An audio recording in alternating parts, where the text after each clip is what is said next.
In recent weeks, we've asked you to tell us what you think is causing our persistently high unemployment rate and sluggish economic growth. Many of you answered with a single acronym: NAFTA, the North American Free Trade Agreement. The deal was engineered by the first Bush administration and passed by the Clinton administration. The idea to spur economic growth by eliminating most tariffs on exports and imports so everyone could buy products at a cheaper price. On its face, that sounds pretty good, but critics say eliminating those tariffs made the low cost of doing business abroad too attractive. And as a result, American manufacturing jobs have been decimated.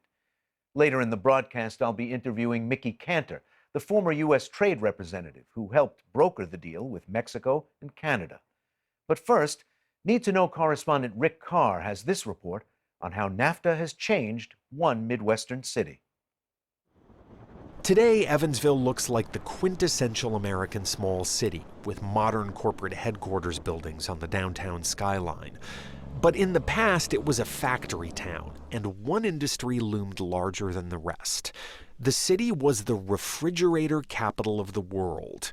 Back in the 1950s, Evansville hosted college football's Refrigerator Bowl and chose a Miss Refrigeradorable.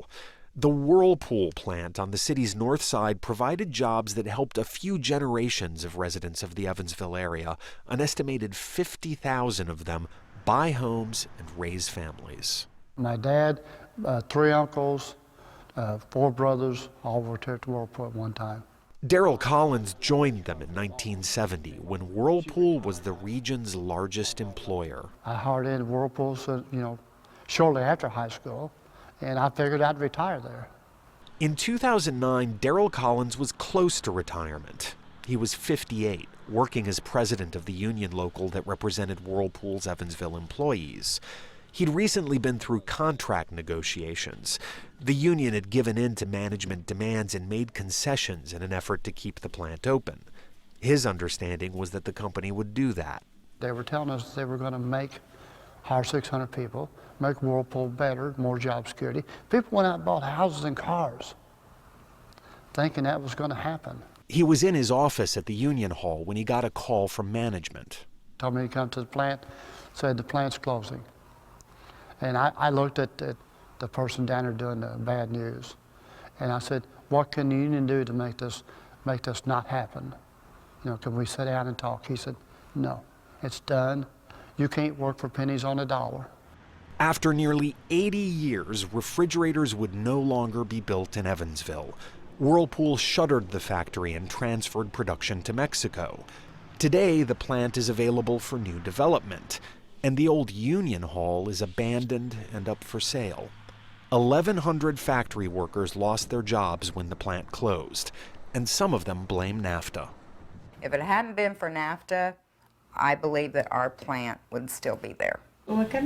Natalie Ford was one of more than 1,000 members of Darrell Collins' union local who lost their jobs. But, you can't blame businesses if you can go down to Mexico and pay them $1.35, $1.85 an hour, where we're getting paid $13, $15, $16 an hour, and they're not going to get penalized for bringing them back across the border.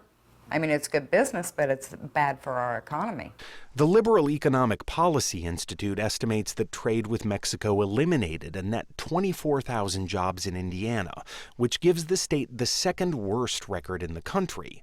Nationally, the Institute estimates that trade with Mexico caused a net loss of about 700,000 jobs. Mexico's lower wages are attractive to manufacturers. Workers there earn about 1/6 of what their counterparts in the U.S. do. NAFTA accelerated the move to Mexico by making it cheaper and easier to do business across the border.